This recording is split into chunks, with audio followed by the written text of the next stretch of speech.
বিএনপির 11,000 নেতাকর্মীর জেলে। আওয়ামী লীগের সাধারণ সম্পাদক এবং সড়ক পরিবহন ও সেতু মন্ত্রী ওবায়দুল কাদের বলেছেন, বিএনপির দাবি তাদের 21,000 নেতাকর্মী নাকি জেলে আছে। চ্যালেঞ্জ করে বলছি, জেলে আছে 11,000। গতকাল জামিন পেয়েছে 2,000। গতকাল রমনা ইঞ্জিনিয়ার ইনস্টিটিউটের সামনে সড়কে আওয়ামী লীগের বিজয় শোভাযাত্রা সংক্ষিপ্ত সমাবেশে তিনি কথা বলেন। 53তম বিজয় দিবস উপলক্ষে ঢাকা মহানগর ও দক্ষিণ আওয়ামী লীগের শোভাযাত্রা আয়োজিত করে।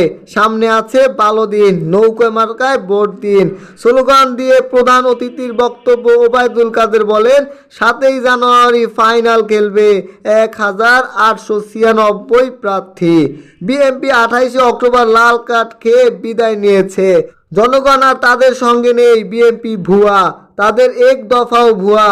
তিনি আরো বলেন, যারা বলে নির্বাচনে অংশগ্রহণমূলক হবে না, তারাও ভুয়া। এরা বিএনপির দোসর। বিএনপির তো নেতাই নেই, আন্দোলন করবে কাকে দিয়ে?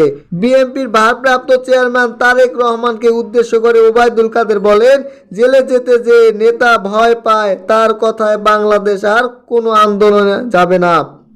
এবং ওবায়দুল কাদের আরো বলেন, বিএনপি জামায়াতের আন্দোলন এবছর সফল হবে না।